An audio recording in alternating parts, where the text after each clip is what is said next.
All right. Yeah, well, Let me yeah, change my that's, background. that's cool. How you doing? I'm doing great. Yeah, just checking Um, my. Drinking coffee. That's interesting background you got there. Yes.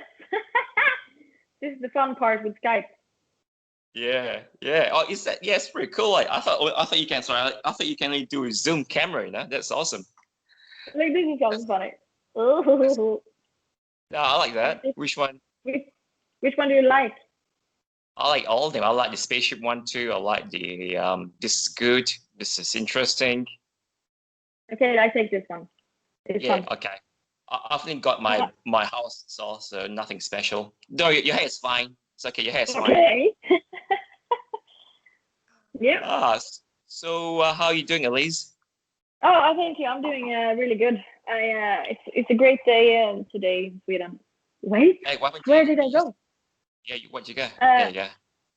the Yeah. sun is Good shining, now. so I'm feeling good. I always I take the day with the weather. So if it's a gray day, I'm not that good, but if it's sun, then I'm feeling really good. Even though I'm not going outside, but it's just the overall vibe. Yeah. How are you? Excellent. I'm very good, actually. Yeah, it's been a busy day. The weather is good. Are you in Gothenburg at the moment? Yes, Gothenburg, Sweden. Nice, nice, nice. Hey, I've just realized like a couple of minutes ago, like I've interviewed like 40 people since COVID-19 started, and Whoa, yeah, and there are only three female lead vocalists that I've interviewed out of 40, and the best part of all is that they're all Swedish, female lead vocalists. really? Who And was the other two? yeah, to Ellen Larson from Blues Pills. Hmm. You know her? No, no, no, no, no. Ellen Larson. Okay. And you I should mean, know I mean, yeah, and and and you should know Flo Jansen, right? From Nightwish. oh, of course, yes.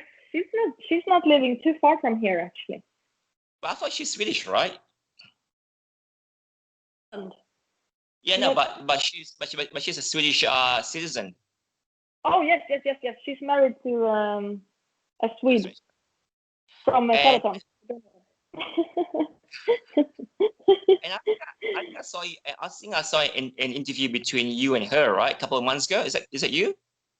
Yeah, yeah, yeah. That's me. I went to her house visiting, and we did a little chat. Yes. And how's the cats and the horses, everything? Oh, yes, exactly. Yeah, it's like a farm. It's awesome. It's like no, like a ranch. Like Really a nice. ranch. Yeah. Yeah, I'm not living that nice as you can see. I'm inside a spaceship, like Of always. course. Of course you are. Um, so what is it about? Like, is it quite common to have like a female lead vocalist in a Swedish metal band?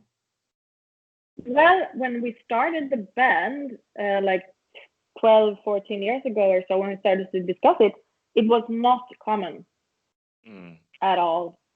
Uh, the only band I could think of at that time, well, it was obviously Nightwish from Finland, and then yep. Within Temptation and Evanescence.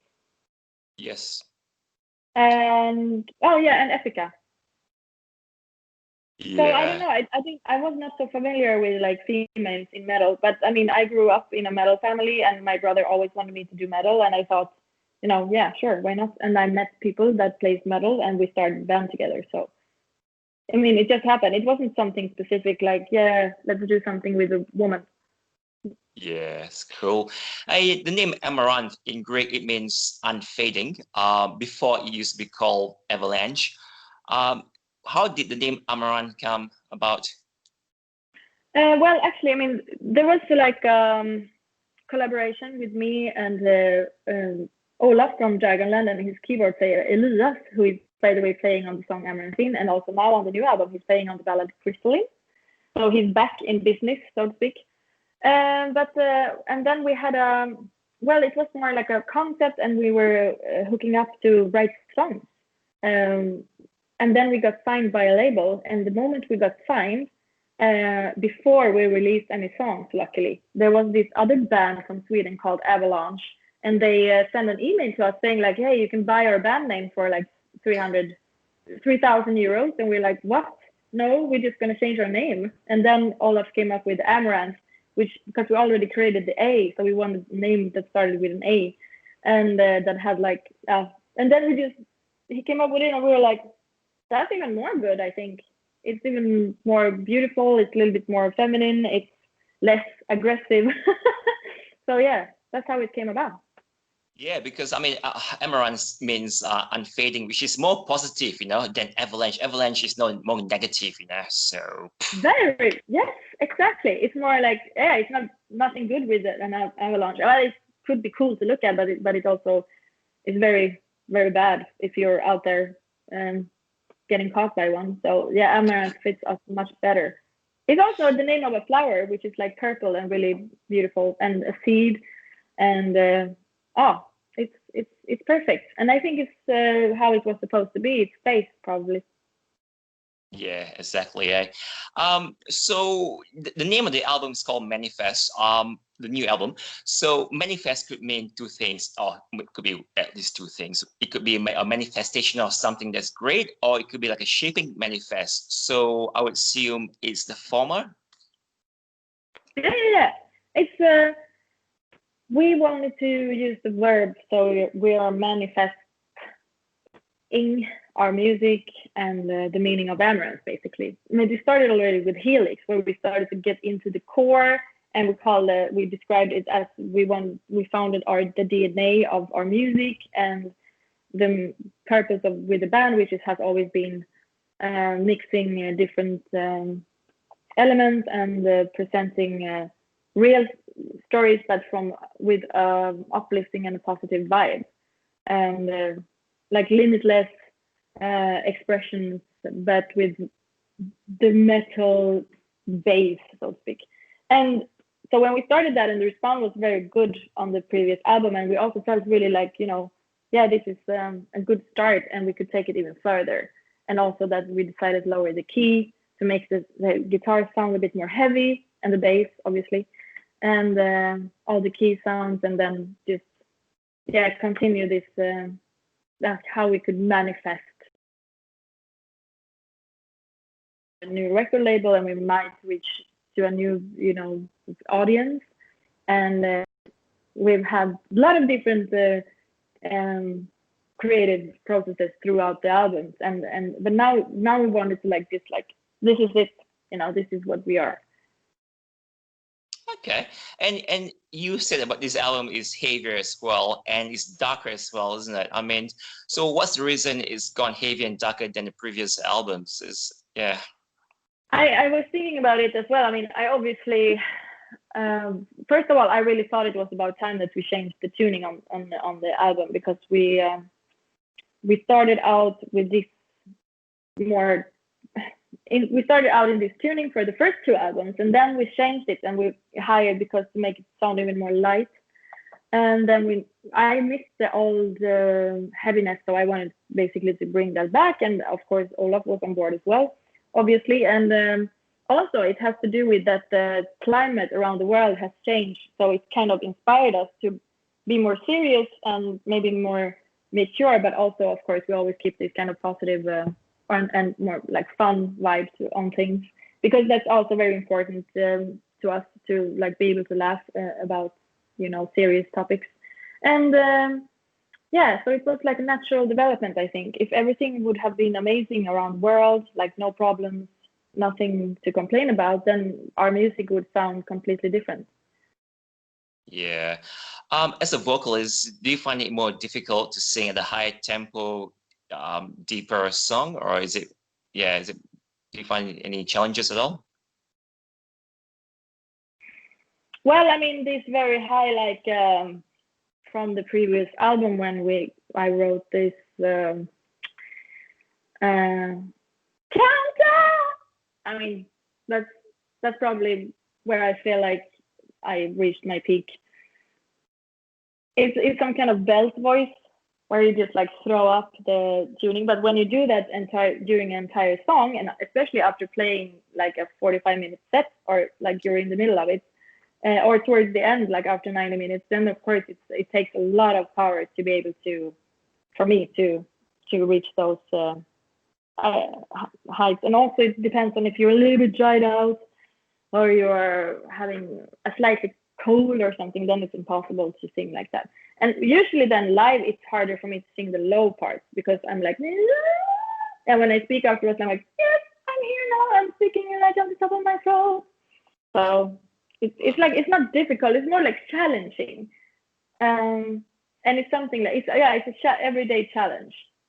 And also the low part, like, I need attention, my addiction. It's like, So the really high ones and the really low ones are good. But this album, Manifest, I think I managed to find a really good balance with the vocals. So I hope there is not going to be any problems performing any of these songs live.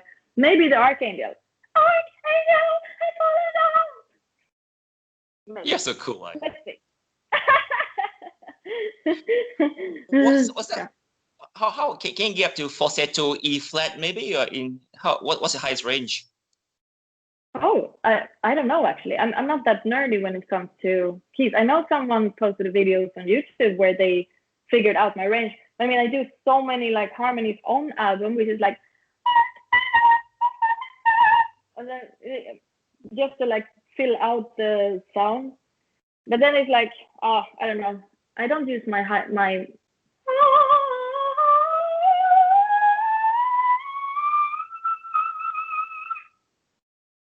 Sing, Christine, sing. Sorry, that's from Fender Opera, actually. Sorry.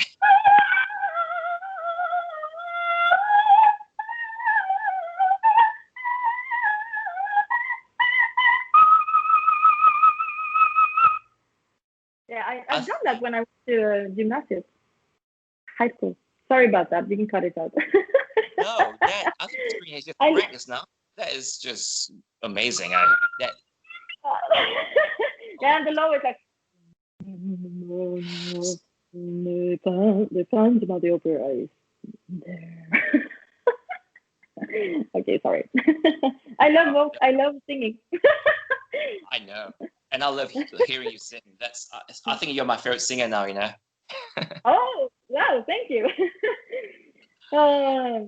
Yeah. So, do you feel that with you doing a high tempo and this is more of your DNA, perhaps, is there more artistic freedom in the creation of this album, perhaps? Yeah, absolutely. Yeah. Yes. Yeah. Okay, that's a good answer. So Olaf, I think Olaf is your guitarist. He says that this album is the best album to date. What is it about it that makes it the best album? Is it because it's heavier, perhaps, or yeah? I think so. I think because we were very happy with the mix that Jacob Hansen made.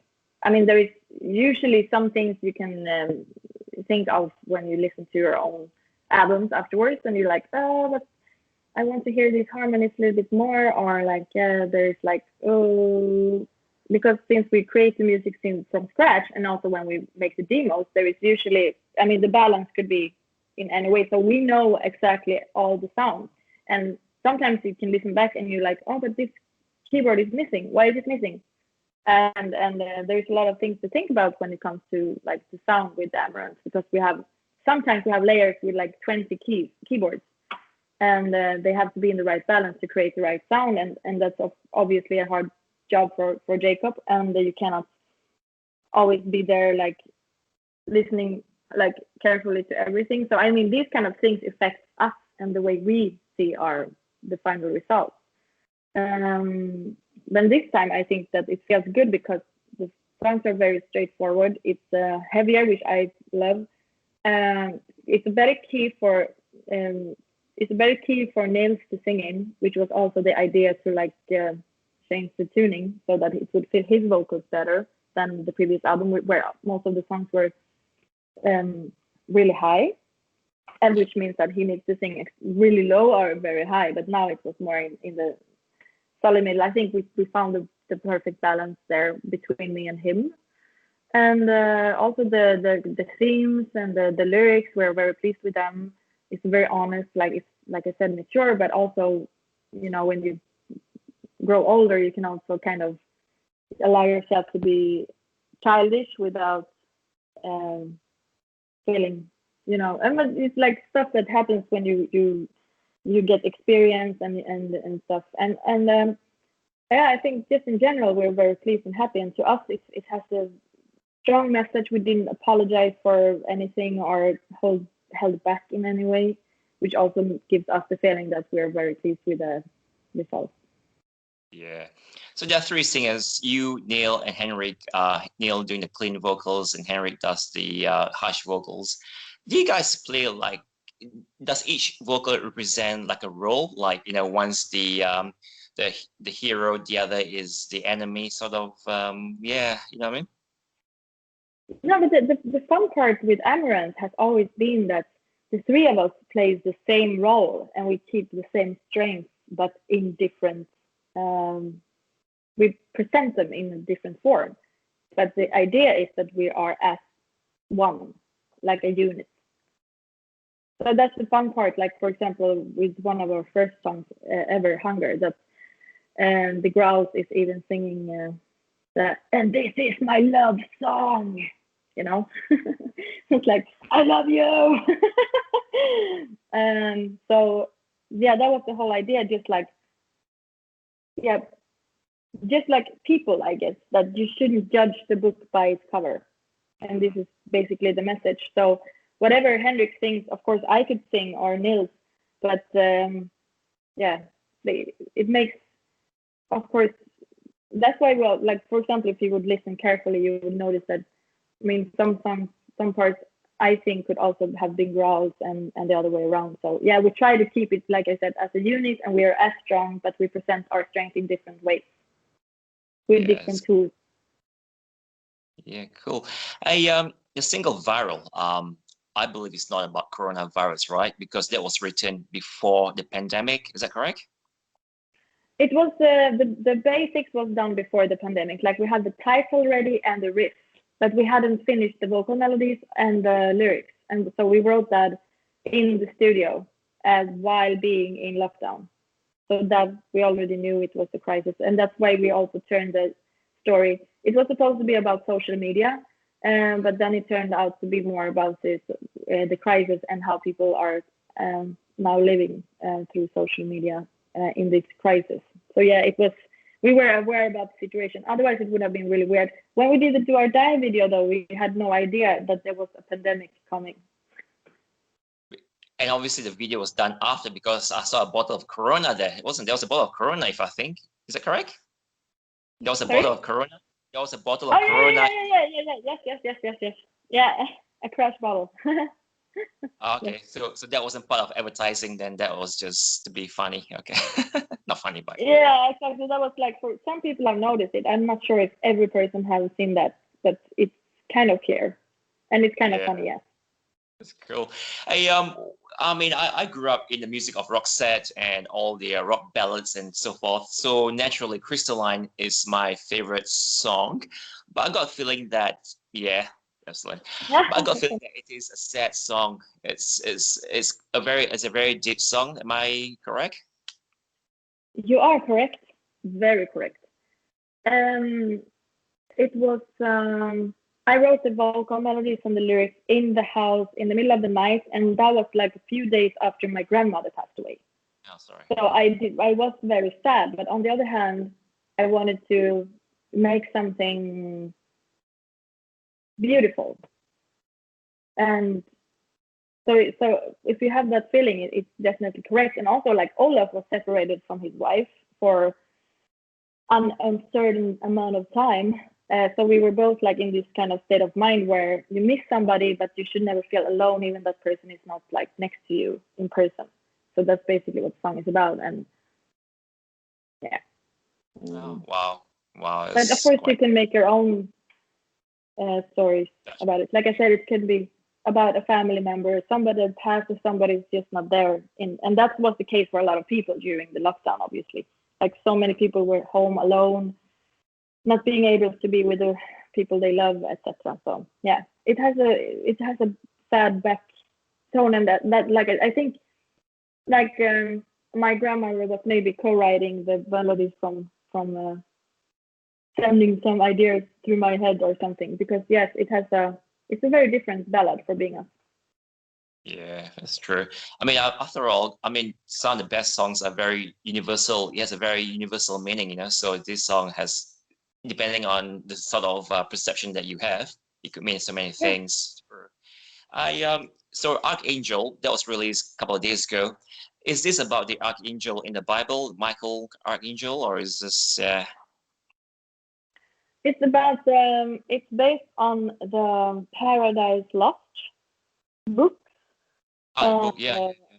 Yeah, and the war against God in heaven, and so it's about Lucifer's fall,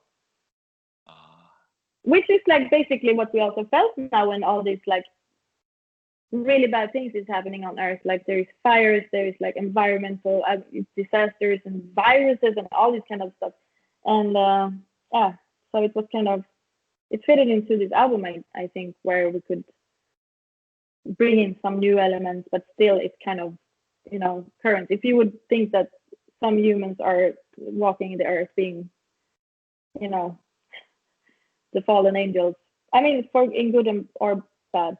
So there's different perspectives on that as well, of course. But yeah, it's absolutely inspired by the Paradise Lost. Funny thing, Paradise Lost is my first ever interview, actually, the band Paradise Lost. Have you heard of Paradise Lost, the band? Oh, yes. Yeah, pretty cool. I love that name. Yeah, so what do you guys normally do now? Normally you would tour while you promote an album. So are you writing another album at all now? Or? Right now we are very lucky, like now doing interviews with you guys, which is awesome. Speaking about the upcoming album, so we have something to look forward to, even though we're not able to tour this album. We have recorded 5 music videos. We just came back from Poland, actually, where we recorded 2 new videos with the same team that made the Archangel video, called Grupa 13. And so we've been quite busy. I'm also doing like a little bit of side stuff, side projects, working songwriting in studios here in Sweden, just to like keep myself busy, you know. And we discussed with the band if we should do a live stream or if it's more nice for us to wait and play the songs live for the first time in front of an actual audience. We are discussing to make a cover album, because that's something we would always like to do, but we haven't had the time. So that's something we would maybe have the time to do in the beginning of next year or so. Okay. Have you been to Australia? Never. Never. Okay. So do you guys? Yeah. Sorry. No, it's a big dream to go there. Yeah. I always dreamed. Oh, I want so bad to go there. I thought always we will go there, but for some reason it hasn't happened yet. Yeah. But I hope it will. So in Europe, do you guys play in front of like a stadium sort of size arenas? Because it gives some sense of how big you guys are in Europe. Oh, yeah, that's a very interesting question. Well, we have a tour planned for April next year. It was supposed to happen this year, but it got postponed. And there is like between 1,200 and 4,000 something. Yes, in Europe, cool. Where we're headlining. So yeah, that's a really good number. And then of course when we play support shows like we did with Sabaton, it was like between 7,000 and 17,000. Sorry, you mean my cat? That's Sabaton. This is my cat, yeah. Oh my god, it's so cute. Eee. Matilda. Oh. She's shy. It's awesome. Super Sorry, cute. Yeah. No. I love cats. Yeah. Well, if you do come to Australia, I hope to meet in person, and we shall go for a beer. Yes, I'm in. You're in. I really, yes. Yeah. Okay, Elize. Look, I think we've gone over time for you, and I'm sure you had a very long day. I could talk to you all day, but yeah. So I wish you all the best for this latest album, and it has been this is probably one of my most enjoyable interviews. Oh, cool. Thank you so much. It was an honor to speak to you, and yeah, I really look forward to drink that beer. All right. Thank you so much. It Bye-bye. will happen. Thank you. Bye. Take care. Bye-bye, Elize. Bye. Bye. Bye.